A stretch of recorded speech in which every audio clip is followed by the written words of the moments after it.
ఏపీకి వెళ్లి వచ్చే ప్రయాణికులకు టీఎస్ఆర్టీసీ శుభవార్త చెప్పింది. సౌకర్యవంతమైన ప్రయాణం కోసం తొలిసారిగా స్లీపర్ బస్సులను అందుబాటులోకి తీసుకొచ్చింది.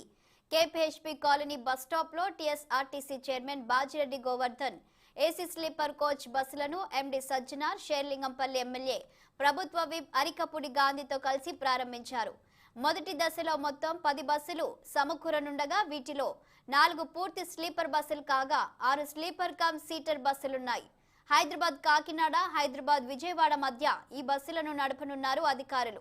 అలాగే బస్సులో ప్రయాణికుల భద్రతా దృష్ట్యా ప్రతి బస్సులోనూ 3 సీసీటీవీ కెమెరాలను ఏర్పాటు చేశారు.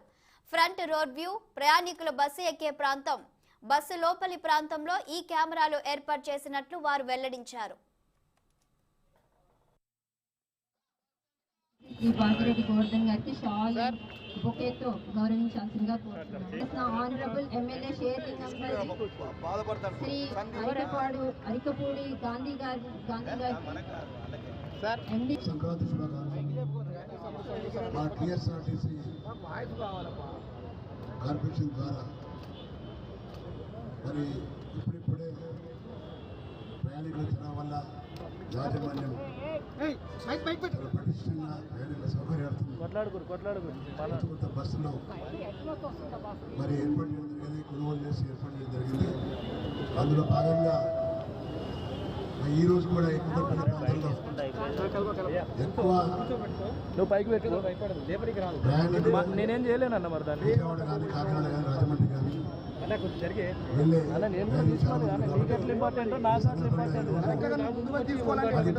నీ ముందుకేం రాలేదు. మా గాంధీ అన్న గారి సారథ్యంలో మా ఎండి గారు సత్యనారాయణ గారు, మా ఈడీ గుణశేఖర్ గారు, మరో ఈడీ మన పోలీసుల కంటే ఆర్టీసీ ఉద్యోగులే ఎక్కువగా శ్రమిస్తారని టీఎస్ఆర్టీసీ ఎండీ సజ్జనార్ అన్నారు. హైదరాబాద్ బాగ్లింగంపల్లిలోని ఆర్టీసీ కళాభవన్లో జరిగిన రాష్ట్ర స్థాయి ఉద్యోగుల సంక్షేమ మండలి సమావేశంలో ఆయన పాల్గొన్నారు. ఉద్యోగుల సంక్షేమమే ఆర్టీసీ ధ్యేయమని, ఆ దిశగా రాష్ట్ర ప్రభుత్వానికి సిఫార్సులు చేస్తామని సజ్జనార్ తెలిపారు. రానున్న రోజుల్లో ప్రైవేట్ రవాణా వ్యవస్థ నుండి తీవ్రమైన పోటీ ఎదుర్కోవాల్సిన పరిస్థితి ఏర్పడుతుందన్న ఆయన, వాటికి ధీటుగా ప్రయాణికులకు మెరుగైన సేవలు అందించాలని ఉద్యోగులను కోరారు. ఆర్టీసీ మొదటిసారి స్లీపర్ సర్వీసులను ప్రారంభించామని సజ్జనార్ తెలిపారు. ఈ సందర్భంగా విధి నిర్వహణలో ప్రయాణికుల ప్రాణాలను కాపాడిన ఉద్యోగులకు ఎక్స్ట్రా మైల్ అవార్డులను అందజేసి ఘనంగా సన్మానించారు సజ్జనార్.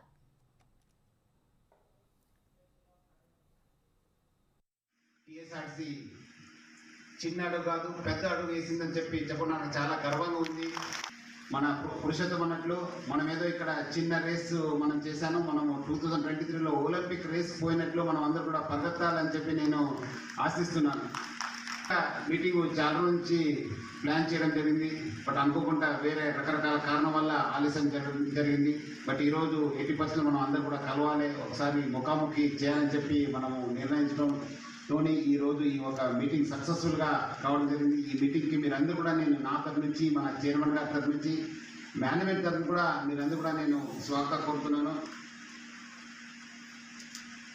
నేను వచ్చినప్పుడు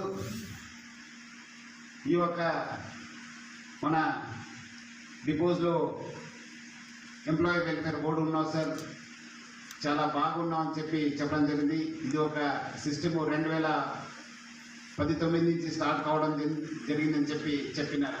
అప్పుడు ఉన్న మన ఆఫీసర్స్ అందరూ కూడా, కొంతమంది కూడా నాకు రిప్రజెంట్ చేయడం జరిగింది. లేదు సార్, అందరు కూడా వాళ్ళు మేనేజ్మెంట్ అనుకూలంగా ఉన్న వాళ్ళు, మనం పురుషోత్తం భాషలు చెప్పాలంటే అమాయకులు, ఏం తెలియని వాళ్ళని పెట్టారని చెప్పడం జరిగింది. తర్వాత చాలామంది మీలో ఉన్న వాళ్ళు చాలామంది నాకు మెసేజ్ పంపడం జరిగింది, కొంతమంది లెటర్స్ కూడా రాశారు, కొంత మంచి సజెషన్స్ కూడా ఇచ్చారు.